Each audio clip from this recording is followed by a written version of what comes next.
uma vez estamos aqui reunidos em Teu nome para dar seguimento às nossas tarefas de estudo. Hoje do Evangelho segundo o Espiritismo. Agradecemos, Senhor, a Tua presença, a presença dos mentores espirituais que nos ajudam nesse trabalho. E rogamos que essa Tua luz maravilhosa possa envolver a todos nós aqui presentes na reunião e também os companheiros do grupo que não puderam chegar na reunião aqui da noite de hoje. Também, Senhor, te rogamos pelos nossos familiares que estiverem adoentados por nós, por todos os nossos parentes, nossos amigos, nossos vizinhos, também pela nossa casa, nosso lar. E também, Senhor, por último, pelo nosso país e pelo nosso planeta.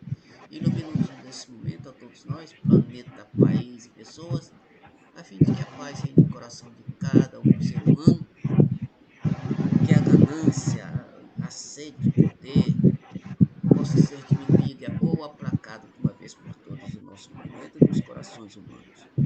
Sendo assim, Senhor, nesse estado de paz, harmonia e tranquilidade, pedimos a permissão para dar por iniciado o nosso trabalho da noite, rogando que a tua paz e a tua bênção permaneçam em nossos corações, nos acompanhem e nos fortaleçam, hoje, agora, amanhã e sempre. Que assim seja. Muito bem, meu amigo, vamos lá. Muitos chamados e poucos escolhidos, capítulo 18, o Evangelho segundo o Espiritismo.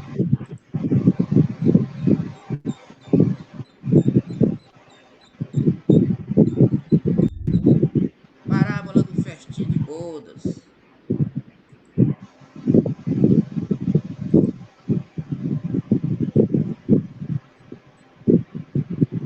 Item 1. Falando ainda por parábolas, disse-lhe Jesus: O reino dos céus. Boa noite. Boa noite. Hoje, Boa noite. Então vamos começar. Parábola do festim de bodas. Item 1. Falando ainda por parábolas, disse-lhe Jesus: O reino dos céus se assemelha a um rei que, querendo festejar as bodas de seu filho, despachou seus servos a chamar para as bodas os que tinham sido convidados. Estes, porém, recusaram-se em ir. O rei despachou outros servos, pode dizer, da sua parte aos convidados: Preparai o meu jantar. Mandei matar os meus bois e todos os meus cevados. Tudo está pronto. Vinde às bodas. Eles, porém, sem se incomodarem com isso, lá se foram, um para a sua casa de campo, outro para o seu negócio. Os outros pegaram os servos e os mataram, depois de lhes haverem feito muitos ultrajes. Sabendo disso, o rei se tornou de cólera e, mandando contra ele seus exércitos, exterminou os assassinos e lhes queimou a cidade. Então disse a seus servos: O festim das bodas está inteiramente preparado, mas os que para eles foram chamados não eram dignos dele. E depois às encruzilhadas e chamai para as bodas todos quanto encontrados. Os servos então saíram pelas ruas e trouxeram todos os que iam encontrando, bons e maus. A sala das bodas se encheu de pessoas que se puseram à mesa. Então, em seguida o rei, para ver os que estavam à mesa, e dando um homem que não vestia a túnica nupcial, disse: Meu amigo, como entraste aqui sem a túnica nupcial? O homem guardou silêncio. Então disse o rei à sua gente: Atai-lhe as mãos e os pés e lançai-o nas trevas exteriores. Aí é que haverá prantos e ranger de dentes, porquanto muitos há chamados, mas poucos os escolhidos. São Mateus, capítulo 22, versículo de 1 a 14. A explicação da parábola.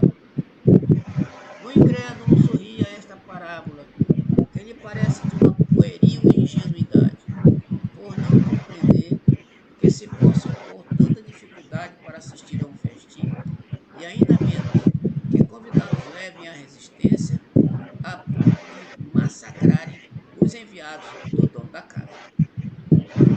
As parábolas, diz ele,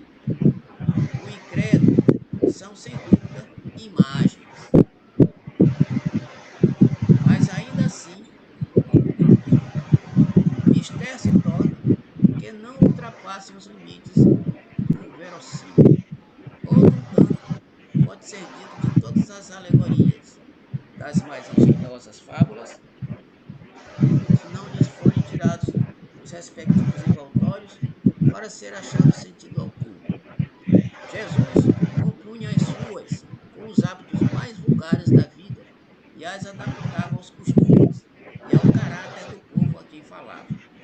A maioria delas tinha por objeto fazer penetrar nas massas populares a ideia da vida espiritual, parecendo muitas ininteligíveis quanto ao sentido, apenas por não se colocarem neste ponto de vista os que as interpretam. Na de que tratamos, Jesus compara o reino dos céus, onde tudo é alegria e ventura, a um festim. Falando dos primeiros convidados, alude aos hebreus,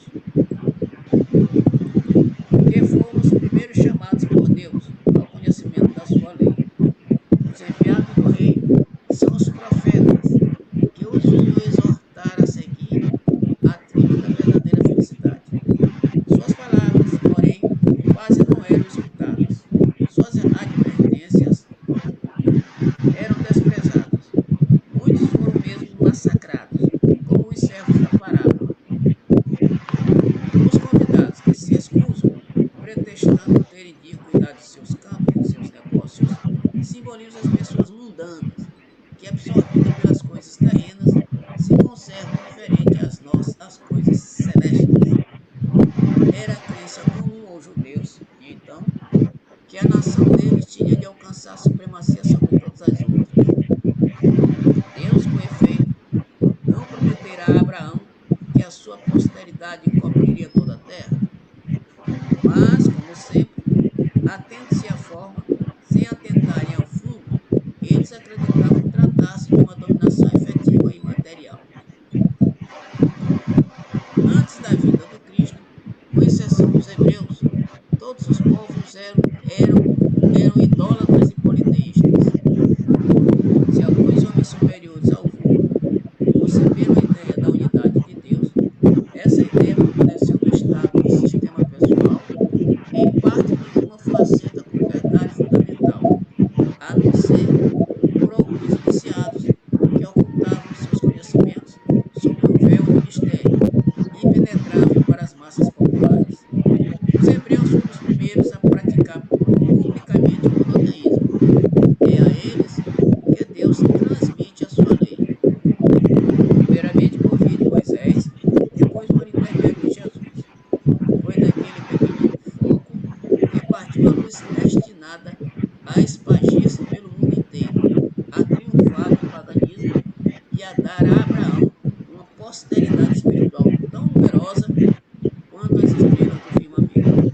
Entretanto, abandonando de todo a idolatria, os judeus desprezaram a lei moral para se aferrarem ao mais fácil, à prática do mundo exterior. Mal chegara ao cúmulo. A nação, além de escravizada, era esfacelada pelas facções e dividida pelas seitas. A incredulidade atingira mesmo o santuário. Foi então que apareceu Jesus, enviado para os chamar à observância da lei e para lhes rasgar os horizontes novos da vida futura. Os primeiros a ser convidados para o grande banquete da fé universal, eles repeliram a palavra Messias celeste e o imolaram. Perderam assim o fruto que teriam colhido da iniciativa que lhes coubera. Fora, contudo, injusto acusar-se o povo inteiro de tal estabelecimento de coisas.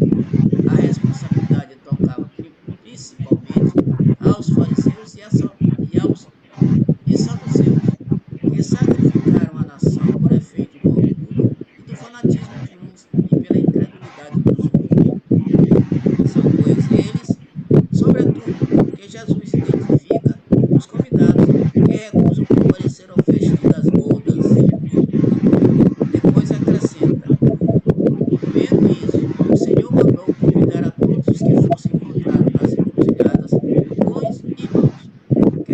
desse modo que a palavra ia ser pregada a todos os outros povos, pagãos e idólatras, e estes, acolhendo-a, seriam admitidos ao festim em lugar dos primeiros convidados. Dá uma paradinha aqui para a gente comentar. Ó, olha só. A parábola nos mostra uma coisa bem interessante, que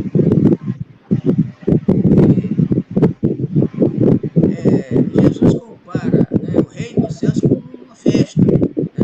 Ou seja, o reino do céu não é uma felicidade, é uma festa. E aí, nessa festa, porque quando a gente vai fazer uma festa, né, a gente tem que ir atrás de convidados. Os convidados são aqueles que a gente mais, né, tem intimidade, né, tem facilidade de comunicação, aqueles que a gente conhece.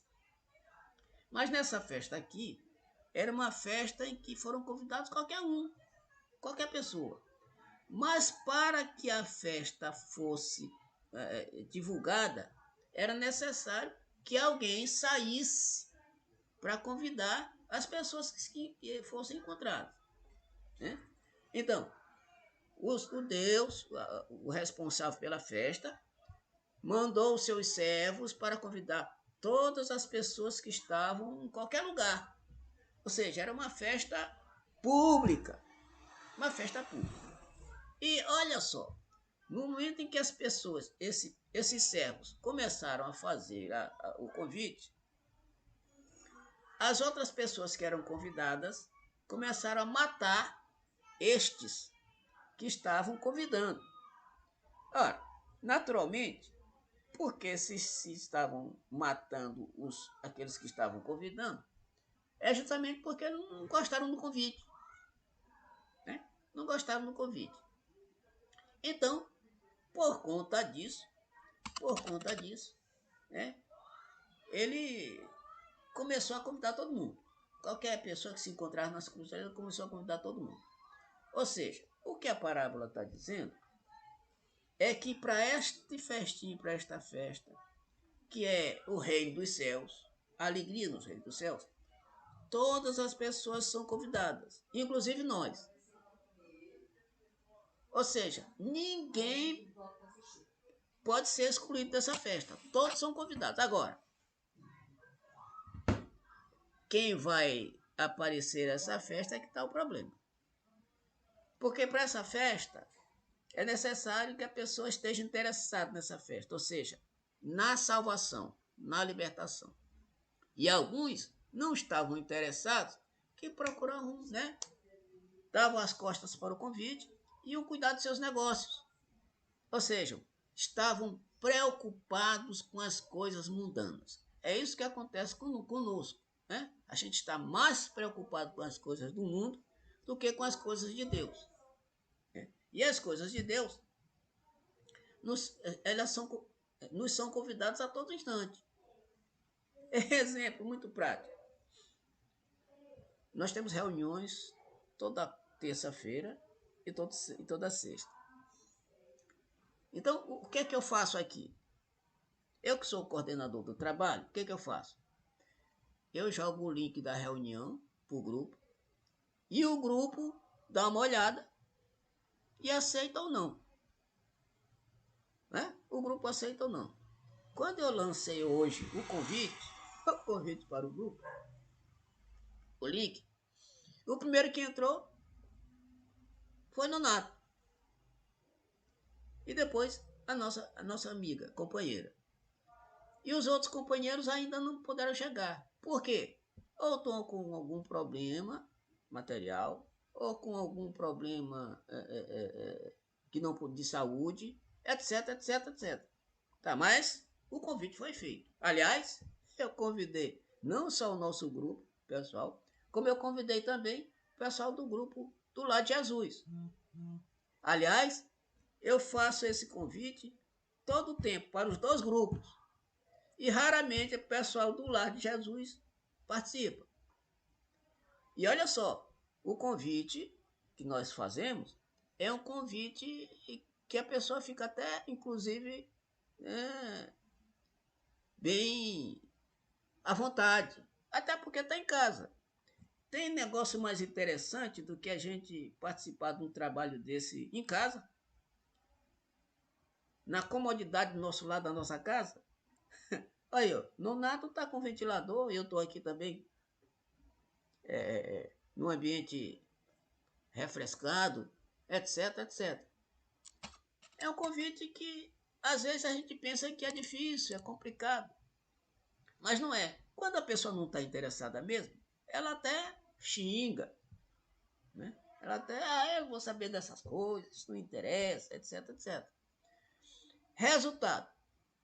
Aí quando a festa começa e vão entrando os convidados, tem pessoas que estão lá na festa, segundo a parábola, que não estão vestidos a caráter.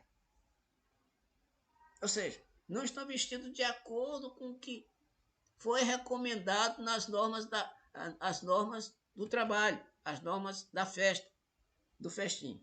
Resultado, tem alguém que vai fiscalizar a festa e ver quais são as pessoas que estão devidamente enquadradas na vestimenta. Se não estiverem enquadradas na vestimenta, o que é que acontece? Esse coordenador chega e diz assim, ó, meu irmão, pede para um servo dizer, ó, pega esse aí que está fora dos padrões da festa, amarra ele e joga ele fora.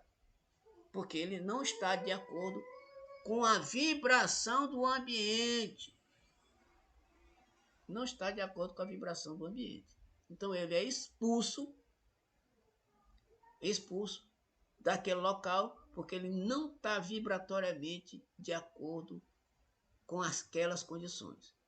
Então isso vai acontecer, essa festa também pode representar o nosso planeta, por exemplo, que nosso planeta está passando por uma fase de regeneração e vai haver um tempo que muitas pessoas que aqui se encontram, que não vão chegar ao nível vibratório do planeta de regeneração, vão ser amarrados, ou seja, vão ser afastados do planeta e jogados fora. Vão ser jogados fora para outros planetas, onde lá o sofrimento será terrível. E aí é esta, mais ou menos, a explicação da nossa parábola, porque realmente nos mostra um grande ensinamento com relação quando a gente não quer participar daquilo que Deus, né, que Deus nos pede para participar. Comentários? É muito interessante, viu, Rubinho? Muito interessante. É muito interessante. Isso é, e uma abrangência muito profunda. E outra coisa interessante também, isso aí demonstra a política nossa, demonstra as religiões, as diferentes religiões que são chamadas para compor, para compor esse grande grupo religioso que segue os ensinamentos de Jesus, e outros que seguem o ensinamento de Jesus mais profundo. Rapaz, é um negócio interessante isso aí, essa parábola, né? Ela mexe com tudo, a parte política, a parte religiosa, a parte toda de um composto interessante. Mexe até com o preconceito, mexe com tudo, com tudo, com tudo, com tudo. Quer dizer, muitos são chamados para compor esse cristianismo, mas poucos escolhidos, porque aqueles que, como você falou, aqueles que querem realmente participar, né, eles vão a caráter dentro da sua consciência, dentro da sua organização, né, dentro das suas próprias religiões, e vão até o fim. Mas tem uns que ficam pela estrada, não aceitam através de alguma coisa que ele não protesta e não coloca aquilo em prática para que os outros saibam o que ele não quer e aquilo que ele quer, aquilo que ele tem consciência e aquilo que ele não tem consciência. Então, aqueles que não têm consciência, eles vão ficando para trás porque eles não procuram botar em prática o verdadeiro ensinamento de Jesus, porque você foi chamado para compor aquela escala, mas fica no meio do caminho porque resolveu dar mais ênfase ao lado humanitário, ao lado humano, ao lado material, do que o lado espiritual. Mas é uma coisa muito profunda. Se a gente for debater, a gente passa a noite todinha falando sobre isso aqui para chegar a esse denominador comum. Porque você, quando é chamado para convidado para uma determinada coisa, ou você prossegue porque tua convicção, ou você fica no meio do caminho porque você não concorda com aquilo, não é isso? É verdade. Interessante. É verdade mesmo. Muito interessante. Marlene, quer falar alguma coisa, minha irmã? Só assim que Deus, na sua inteligência, ele tem arbítrio, né? E às vezes eu tiro por mim, às vezes eu achava assim, poxa, por que se Deus tivesse autoridade assim de deixar, de mandar na gente, de tu tem que fazer isso, tal, tal, as coisas seriam diferentes. Mas hoje, no Espiritismo, eu já entendo assim, que é justamente, tipo assim, ir para o centro espírita, participar desse grupo, ou participar de qualquer coisa no sentido da sua reforma, da sua evolução, é uma questão sua, é uma questão de consciência sua. E às vezes leva muito tempo, porque a maioria de nós acha que isso é bobagem, né? Apesar de todo o conhecimento que tem, até nós espíritas que temos esse conhecimento de que a vida é eterna, de que tudo que a gente faz, a gente planta, a gente vai colher, a gente muito não queremos ir no centro espírita, não queremos praticar caridade, não queremos nada, mesmo tendo conhecimento, imagine tantos irmãos que não têm esse conhecimento. E aí eu me colocando no lugar de Deus, eu sei que ele não fica triste porque ele tem outra cabeça, né? Outro pensamento. Mas, assim, tanta luta, tantos anos que ele vem lutando conosco, e reencarna e volta, e reencarna e tal, e nós temos essa dificuldade de evoluir, de crescer, de buscar.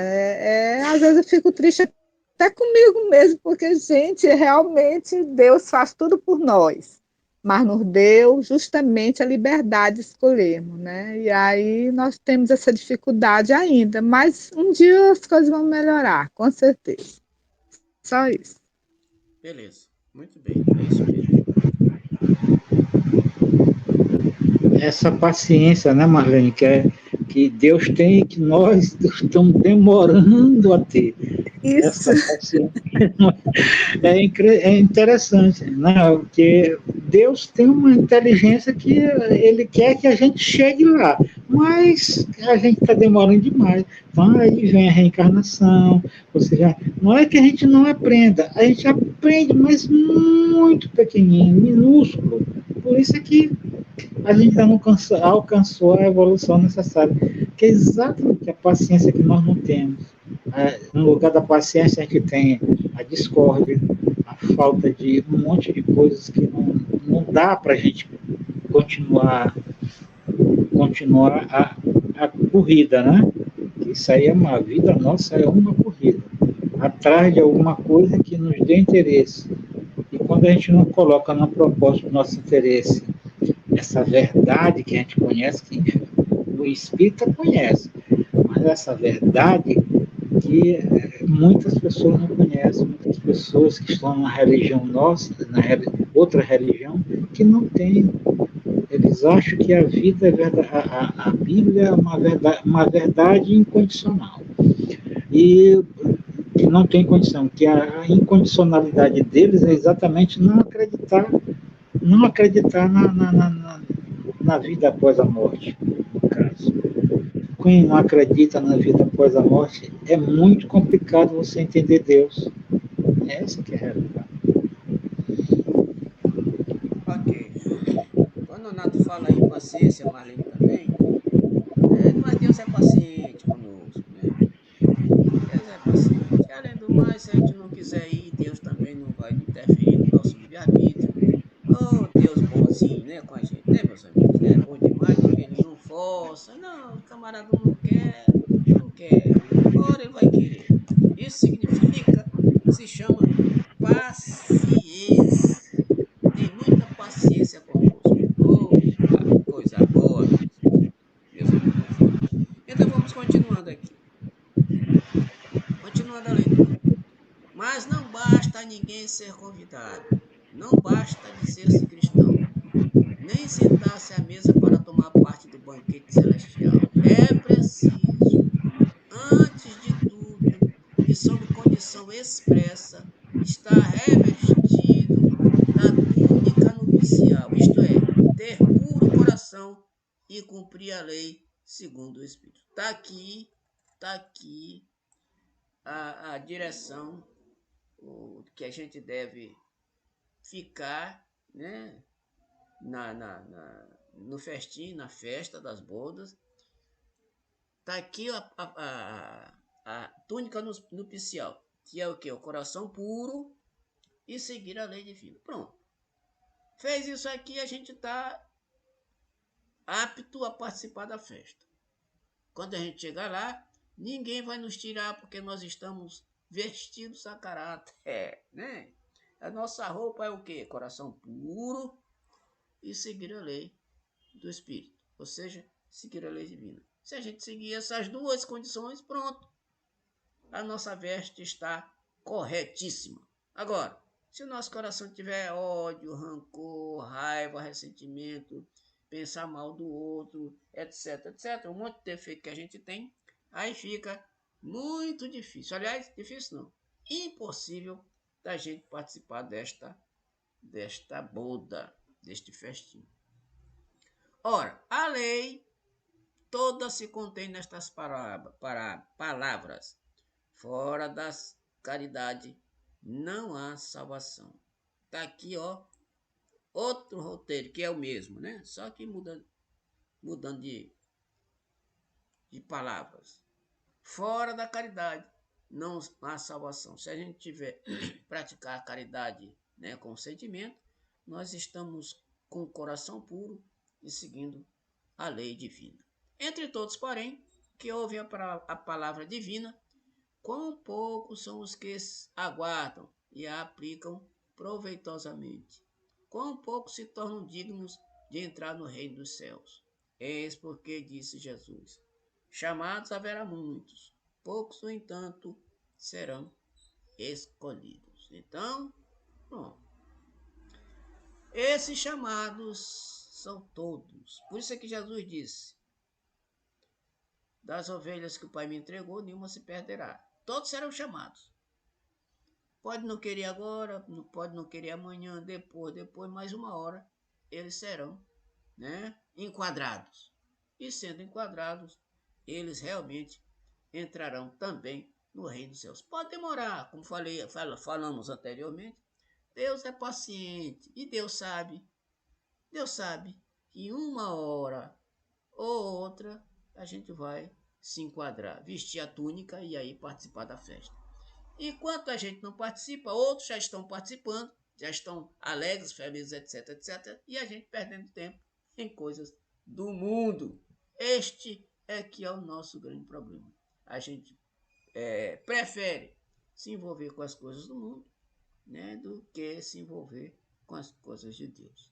Mas olha só, mas alguém diz, não, mas nós estamos neste mundo e tal, como é que fazer? Pois é. O que é que Jesus nos diz com relação a isso? Dai a Deus o que é de Deus e a César o que é de César. Ou dai a César o que é de César e a Deus o que é de Deus. Porque a gente tem que, né, separar as coisas. As coisas do mundo, a gente está no mundo, tem que, né, se envolver com as coisas do mundo, mas não tanto que possa impedir que a gente possa, né, também se envolver com as coisas de Deus. Então, cabe a cada um de nós escolher, né? Ou a gente fica com os dois, logicamente, porque separa as coisas materiais das coisas espirituais e fazem as duas juntas, ou então a gente só se preocupa com uma, que é a do mundo. E aí a gente não vai conseguir entrar nesta festa nupcial, companheiros. Comentários?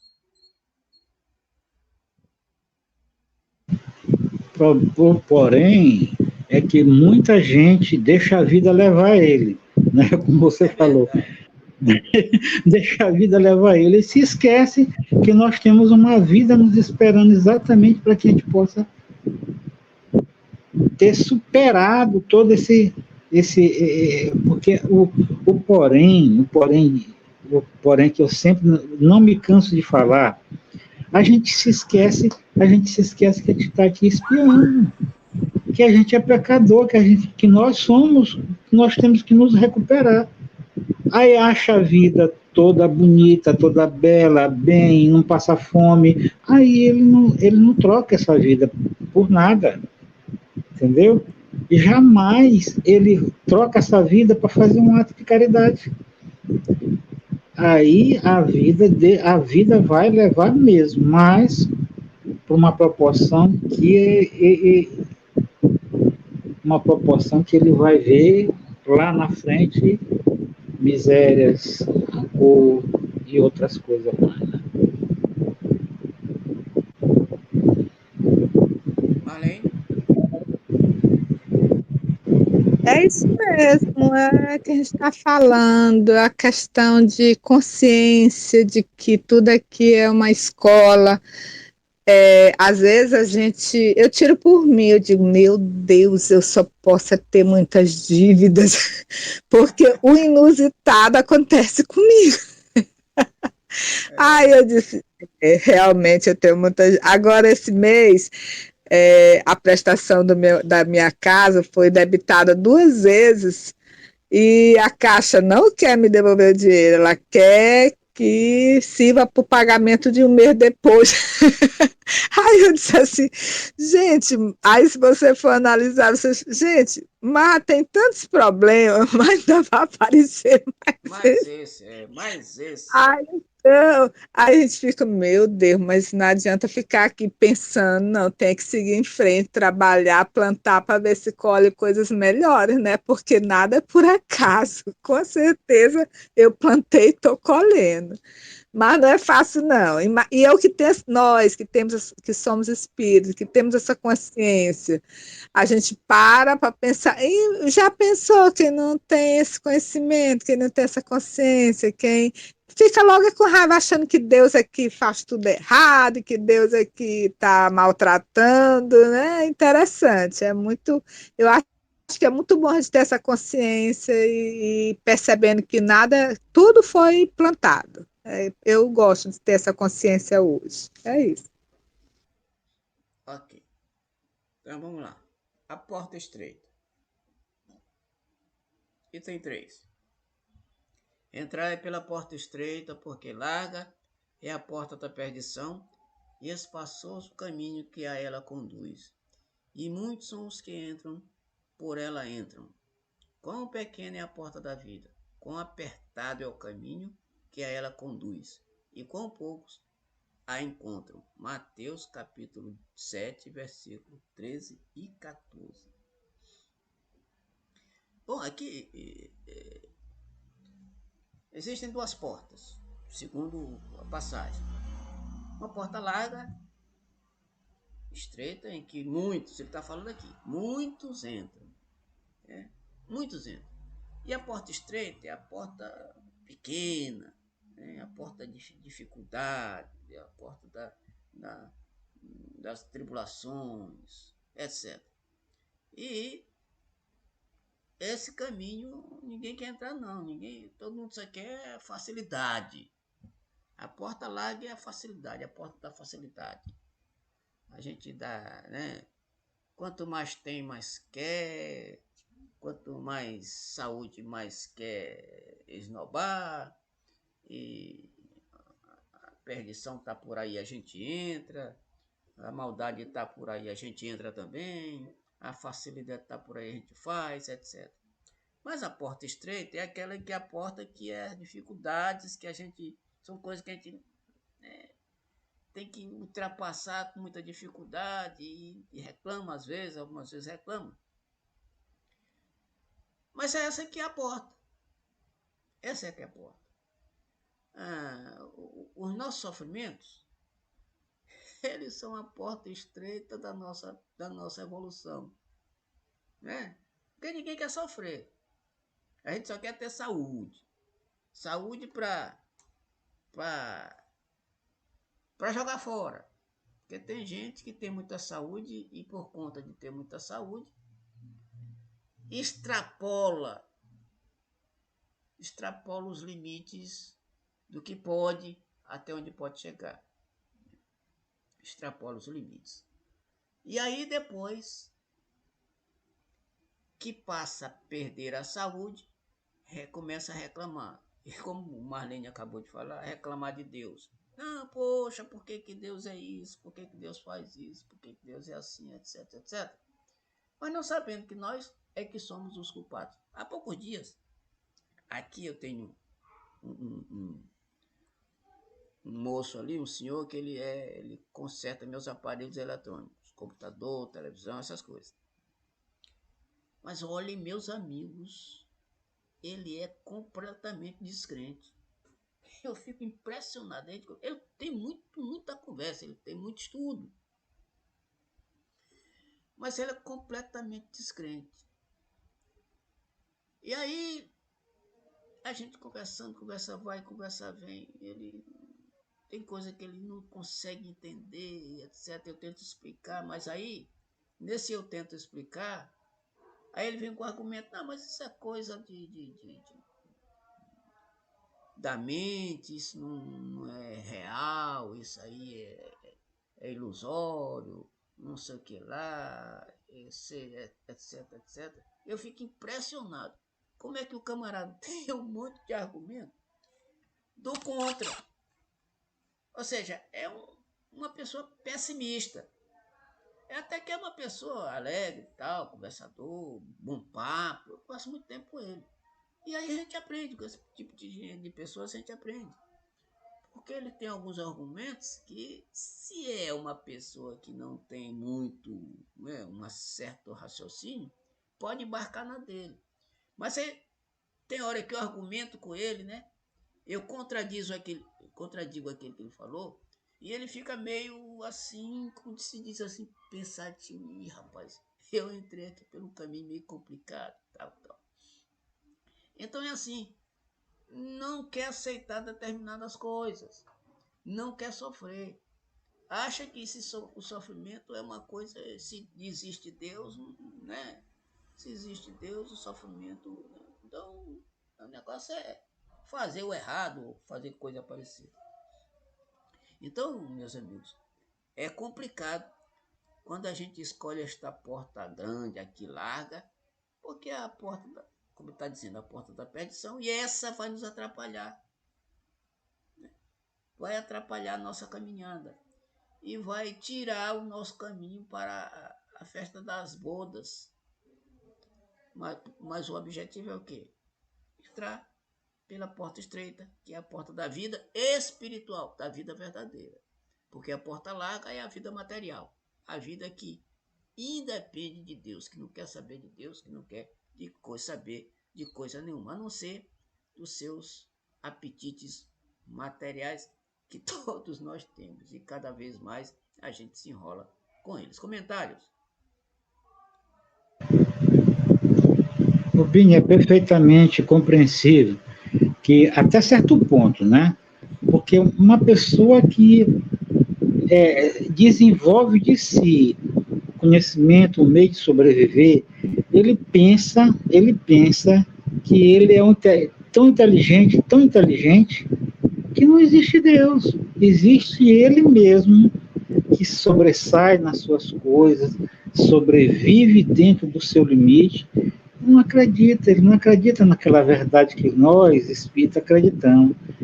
Ele não acredita fundamentalmente que a lei dos espíritos, da reencarnação, é a base fundamental de tudo. O dia que ele despertar para isso, o dia que o anjo da guarda dele começar a mostrar para ele as coisas, mas mostrar mesmo, aí ele vai começar a se despertar para isso. Mas enquanto isso é besteira, o cara acha que ele é Deus. E quando o cara pensa que ele é Deus, meu amigo, para ele mudar de ideia, é complicado. É verdade. Complicado. Marlene, quer dizer alguma coisa? Não, é isso aí mesmo que vocês falaram. Eu concordo com todas as opiniões. Ok. Item 4. Tendo-lhe alguém feito esta pergunta: Senhor, serão poucos os que se salvam? Respondeu-lhes ele: Esforçai-vos por entrar pela porta estreita, pois vos asseguro que muitos procurarão transpô-la e não o poderão. E quando o pai de família houver entrado e fechado a porta, e vós de fora começardes a bater, dizendo: Senhor, abre-nos, ele vos responderá: Não sei de onde sois. Por vos hei a dizer: Comemos e bebemos na tua presença, e nos instruíste nas vossas praças públicas.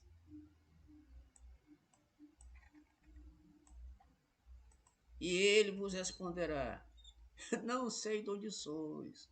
Afastai-vos de mim, todos vós que praticais iniquidade. Então haverá prantos e ranger de dentes, quando virdes que Abraão, Isaque, Jacó e todos os profetas estão no reino de Deus, e que vós outros sois dele expelidos, virão muitos do Oriente e do Ocidente, do setentrião e do meio-dia, que participarão do festim do reino de Deus. Então, os que forem últimos serão os primeiros, e os que forem primeiros serão os últimos. Então, vamos à explicação destas passagens. Larga é a porta da perdição, porque são numerosas as paixões mais, e porque o maior número envereda pelo caminho do mal. É estreita da salvação, porque há grande esforço sobre si mesmo, é obrigado o homem que a queira transpor para vencer suas más tendências, coisa a que poucos se resignam. É, é o complemento da máxima: muitos são chamados e poucos os escolhidos. Tal o estado da humanidade terrena, porque sendo a terra mundo de expiação, nela predomina o mal. Quando se achar transformada, a estrada do bem será mais frequentada. Aquelas palavras devem, pois, entender-se em sentido relativo e não em sentido absoluto. Se houvesse de ser esse o estado normal da humanidade, teria Deus condenado à perdição a imensa maioria das suas criaturas. Posição inadmissível, desde que se reconheça que Deus é todo justiça e todo bondade. Mas de que delitos esta humanidade se houvera feito culpada para merecer tão triste sorte? No presente e no futuro, se toda ela se achasse degradada na terra e se a alma não tivesse tido outras existências? Por que tantos entraves postos diante de seus passos? Por que essa porta tão estreita que só a muito poucos é dado transpor, se a sorte da alma é determinada para sempre, logo após a morte? Assim é que, com a unidade da existência, o homem está sempre em contradição consigo mesmo e com a justiça de Deus. Com a anterioridade da alma e a pluralidade dos mundos, o horizonte se alarga, faz-se luz sobre os pontos mais obscuros da fé, e o presente e o futuro tornam-se solidários com o passado. E só então se pode compreender toda a profundeza, toda a verdade, toda a sabedoria das máximas do Cristo. Bom, a explicação da palavra, da parábola, está dizendo que a maioria entra pela porta larga porque esse planeta nosso, é um planeta de provas e expiações e que nele predomina o mal. Por isso, se predomina o mal tá tem muito mais mal do que o bem, grande maioria é mal, então fica mais difícil, né? Mais difícil esse povo entrar por essa porta estreita. Porque para entrar nessa porta estreita, ou seja, para entrar na porta estreita, sair da porta larga e entrar na porta estreita, significa transformação, mudança. E nós, seres humanos, por conta da maldade que ainda reside em nós, a gente prefere a porta larga, que é a porta da perdição, a porta da maldade, a porta da expansão das coisas materiais, etc, etc. Então é difícil. É difícil. E sendo difícil, né, no momento que a gente quer voltar para a porta estreita, nós vamos ter que ter um desperdício de energia muito grande para poder chegar à porta estreita. Porque entrar na porta estreita é se desfazer, se descascar da inferioridade que a gente tem, que existe em nós. E se descascar, né, se desfazer dessas imperfeições, dá um trabalho terrível. Dá um trabalho terrível.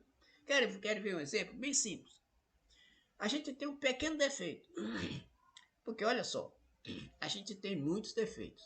Grandes defeitos, médios defeitos e pequenos defeitos. Esses pequenos defeitos, quando a gente escolhe um para combater este pequeno defeito, é uma dificuldade enorme da gente, né, vencer esse defeito. É muito difícil. É muito difícil. Então o que acontece? Imagine os defeitos médios e os grandes. Para a gente se desvencilhar dele, vai dar muito trabalho. Vão ser reencarnações e encarnações até a gente poder vencer um. E aí a gente vai lapidando o nosso espírito, a gente vai transformando o nosso espírito até nós chegarmos à porta estreita, que a porta estreita é a porta da dificuldade, né? A gente vai, na porta estreita a gente vai lapidando, né? Com muita dificuldade, com muito trabalho, até a gente conseguir chegar, entrar no reino, na festa das bodas, que é esse o objetivo. Essa entrada na porta das bodas significa a evolução, a perfeição. E para chegar à perfeição, repito, de onde a gente está de imperfeição quase que total, para chegar à perfeição, nós vamos ainda ter um trabalhinho bastante grande. Por isso é que ele diz, da dificuldade. Além do mais, como já foi dito no texto, eu estou só repetindo, este planeta, a maldade é muito maior, muito mais mal do que bem. O que significa dizer isso? Que cada um de nós tem mais defeitos do que qualidades. Mais defeitos que qualidades. Isso é uma característica do nosso planeta. Planeta de provas e expiações. Mas, como foi falado um pouco tempo antes, Marlene e Nonato falaram a respeito da paciência. Deus não se importa com isso, não. Deus é paciente conosco porque Ele sabe, né? Ele tem a eternidade toda para esperar que a gente se transforme. E Ele sabe também de que mais dia, menos dia, uma hora ou outra, nós vamos nos transformar, vamos trabalhar para esta transformação. E a gente só pode chegar a essa perfeição, a pertencer a esta festa das bodas, né? da boda, se a gente fizer esforço próprio. Ninguém vai fazer por nós. Porque quando a gente está com sede, se alguém tomar água, a nossa sede não vai passar. Somos nós que temos que tomar água para a sede passar. Se nós estamos com fome, eu não vou pedir, ei, fulano, come aí por mim, para passar a minha fome. Não. Eu vou ter que comer, nós vamos ter que nos alimentar para passar a nossa fome. Então, repito, somos nós que vamos ter um trabalho E olha só, o trabalho, repito, um trabalho bastante dificultoso, com muita dificuldade para atingirmos esse objetivo. É uma lei divina a perfeição. E a gente, queira ou não queira, vai chegar lá. Assim como morrer, qualquer um de nós aqui morrer, é uma fatalidade. Queiramos ou não, a gente vai ter que morrer. Mas isso não impede a nossa evolução, nem o nosso trabalho evolutivo, mesmo que seja devagar. Mas, graças a Deus, a gente chega lá. Comentários.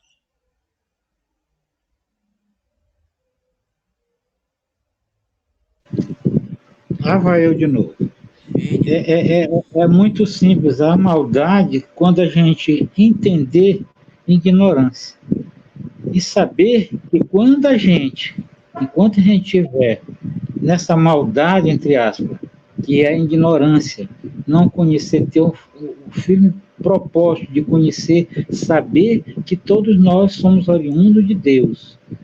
Tem um Deus, tem um Pai, que precisa que a gente cresça, deixe de ser ignorante, para poder aprender a viver. Aprender a viver o quê? Saber que nós temos o que Deus tem aí, acima de tudo, ele tem, não é um castigo, é uma disciplina para ser obedecida, quer dizer, obedecer a Deus, a esse Pai, para poder a gente conseguir começar a aprender a viver. Então, isso é muito interessante. Agora, se a gente não acreditar em Deus e acreditar realmente em maldade, todo o tempo nessa maldade, que tem o Bezerra de Menezes, ele tem muitos sites aí que ele está dizendo que 2024 vai ser a predominância da maldade, ou seja, da ignorância. Em vez de o pessoal estar aprendendo com as aflições, com o sofrimento, não, ele está cada vez mais ficando burro. Então, Bezerra de Menezes diz que 2024 vai ser um ano muito difícil, que vai ter a predominância através da política, através da maldade, que a maldade vai predominar. Agora, pensem bem comigo. Será que Deus permite que o homem seja tão burro, ao ponto de achar que essa ignorância pode predominar na Terra, no mundo mesmo, no mundo de expiação e prova? Eu, particularmente, não acredito. Acredito que a gente, mas muito minúsculo, aprende alguma coisinha. Tanto é que enquanto a gente não desencarna, não perde esse vatapá, né, que é a vida aqui humana, a gente está aprendendo uma coisinha. Deus está dando chance para que a gente consiga se sobressair em alguma forma. Agora, nunca pensando em materialismo. Se pensar em materialismo, rapidamente desliga esse rapaz aqui, não tem jeito não. Passa para uma próxima reencarnação para ele sofrer um pouquinho, para ele poder ver se ele consegue acordar. Assim que eu penso. Marlene. Infelizmente, é a nossa realidade, né? Mas uma questão também, a maioria das religiões, ela tem uma responsabilidade muito grande. Eu falo por mim, porque quando você é católico, você tem sempre aquela questão de que você vai rezar tantos Pai Nosso, você vai fazer tantos terços, e Deus vai, aquele pecado foi perdoado, não existe mais não. Você pode ter matado, ter roubado, ter ofendido, mas então, essa questão dessa consciência de que não é assim, poucos têm, e cada vez mais a gente vê os evangélicos, se você pagar, você vai ter um lugar, o católico, se você rezar um texto, você vai ser perdoado. Então, vai se disseminando essa questão de que Deus não está vendo nada, que você não vai ter que prestar conta de nada e tal. E você sabe que não é assim, né? Tudo você vai ter que reparar, todo seu erro você vai ter. E uma coisa que eu aprendi, que antes eu ficava assim, eu digo, gente, seria muito bom se tudo fosse só sombra e água fresca. E aí, no próprio livro do Espiritismo, tem um local que fala, e aí, que de seu mérito, né? Você tem que sofrer para fazer jus, você tem que reparar o que você fez de errado para você fazer jus. Então, pouco de nós temos essa consciência. E aí, por isso é que a gente está ainda penando e ainda tem muito. Por isso, por conta disso é que temos as guerras.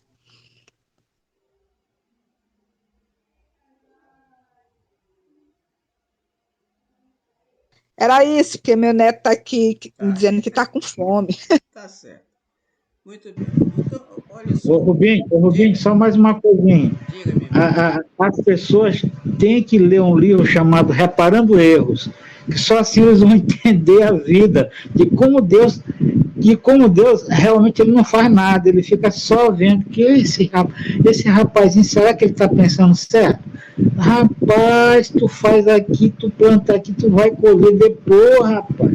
Então, aquele livro, Reparando Erros, é um negócio fora de série. A gente lê esse livro, a gente fica assustado com as coisas que a gente faz. Muito bem, ô Nonato. Aí eu vou me botar o que tu falaste um pouquinho antes, com relação a Deus permitir que a maldade impere.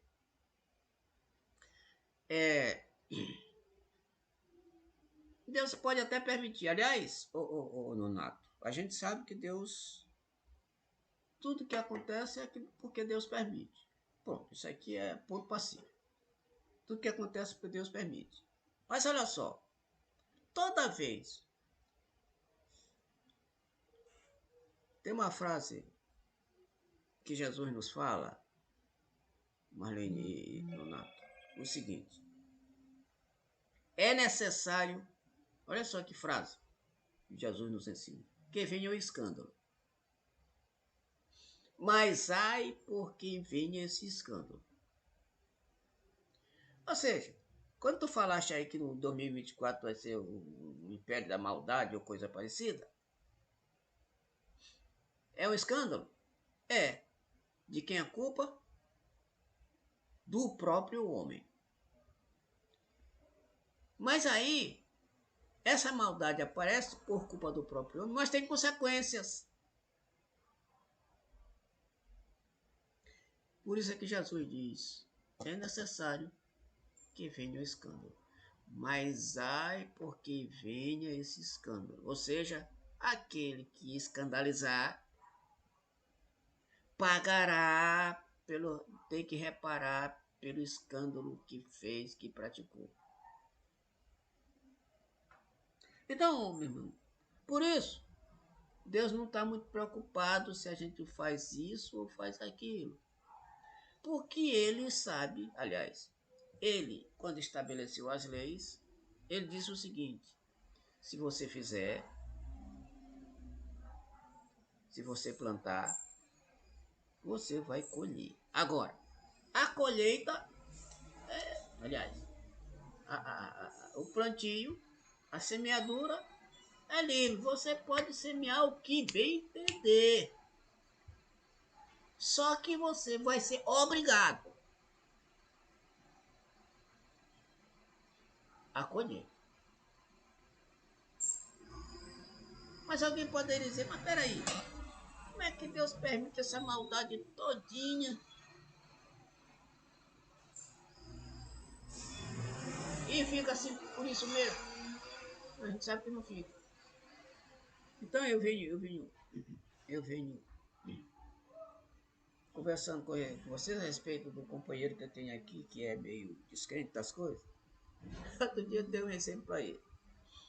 Eu disse para ele o seguinte: meu irmão, olha só.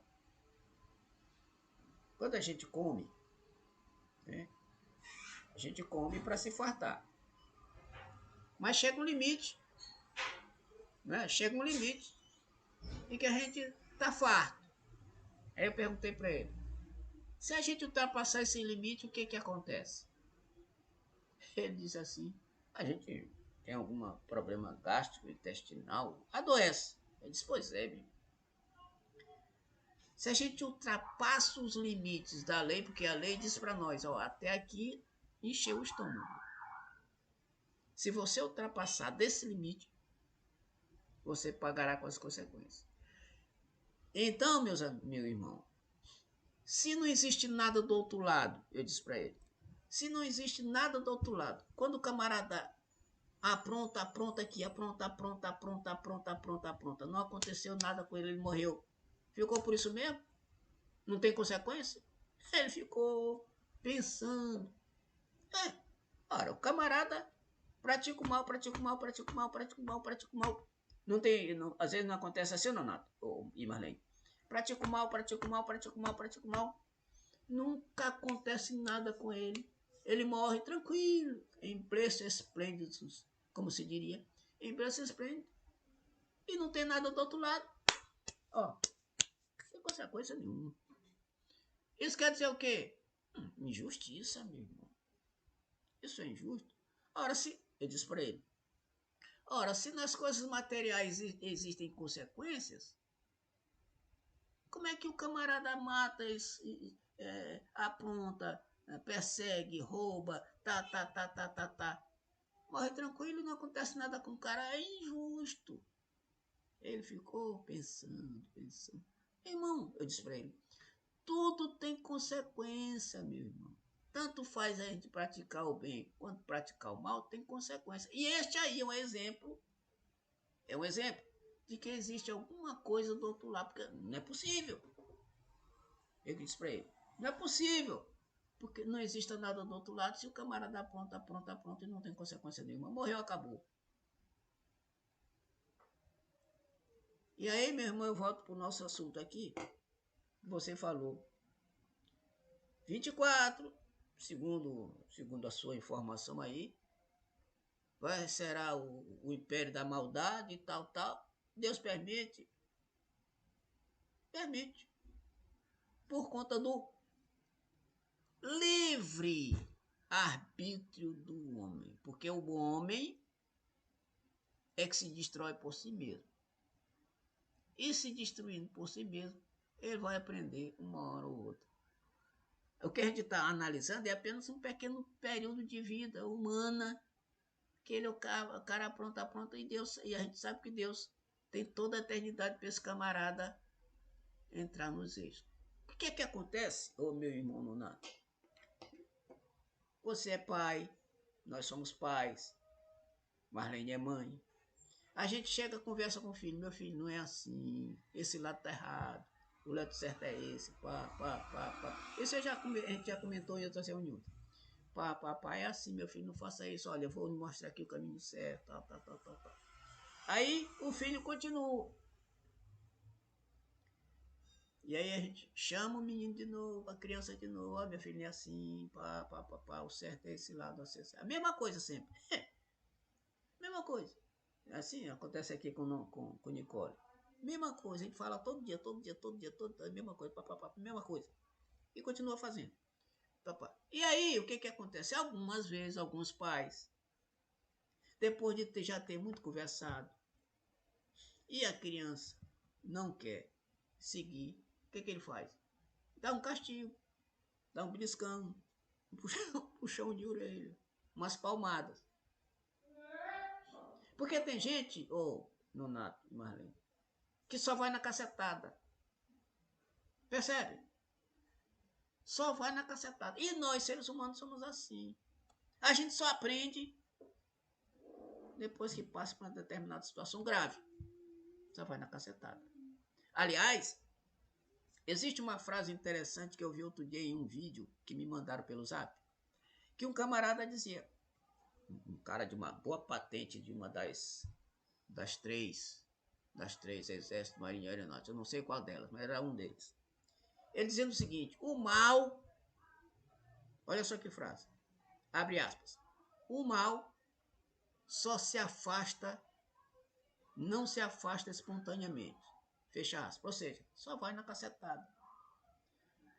Quem vive no mal não vai sair do mal espontaneamente, meu irmão.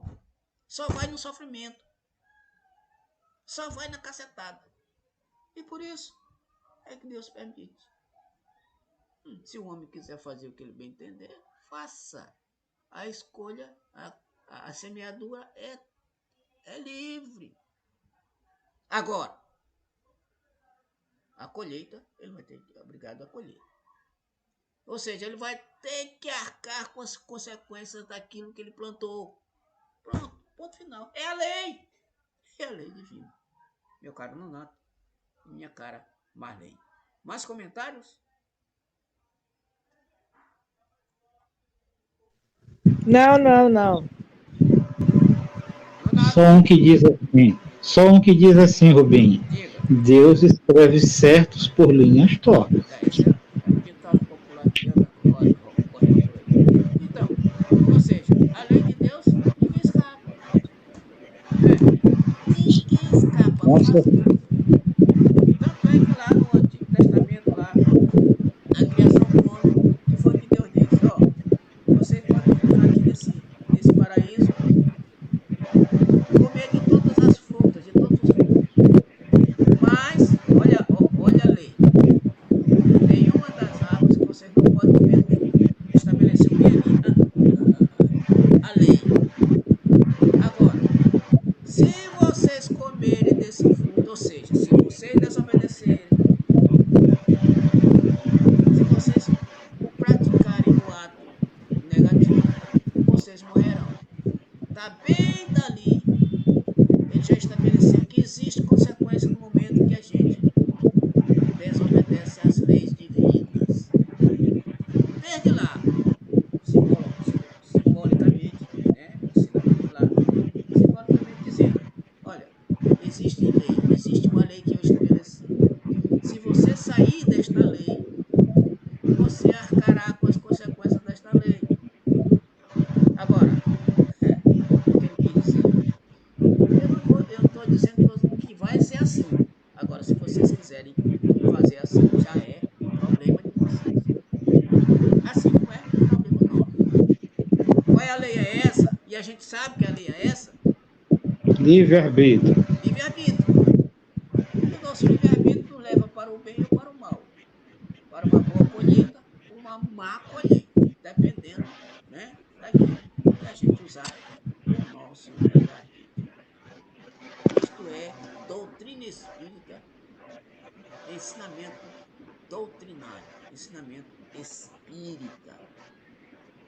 Aliás, que é de toda a religião, né? Aquele que faz, paga. Até porque Jesus disse, a cada um, é bonito isso aqui, pessoal, a cada um segundo suas obras. Quem faz o mal, recebe o mal. Quem faz o bem, recebe o bem. Pronto, era isso. Mais alguém?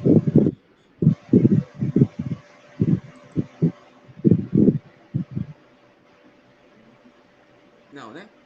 Bom, então, vamos ficar por aqui para a gente começar a partir daqui na próxima reunião. Eu gostaria de pedir para algum dos companheiros para fazer a nossa prece final. Quem se habilita?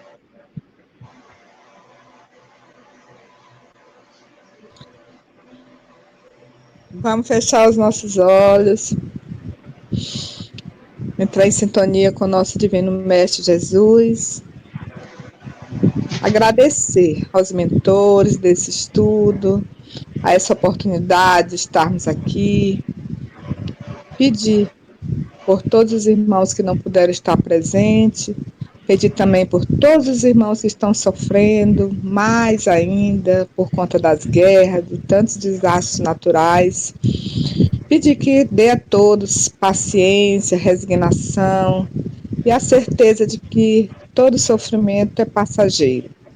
Que possamos também pedir pelos irmãos que estão nos presídios, nas ruas, nos hospitais, pedir a paz para o nosso planeta, pedir um bom final de semana para nós, para a nossa família, que possamos a cada dia buscar a nossa reforma íntima, sempre com muita paciência. Que assim seja. Que assim seja. Que assim Nonato, boa seja. noite. Marlene, boa noite. noite. Bom final de Boa semana. noite, boa Muita noite. paz para todos. Boa noite, bom final de Boa noite. semana. Tudo de bom. Um abraço para Leila. Tchau. Obrigado.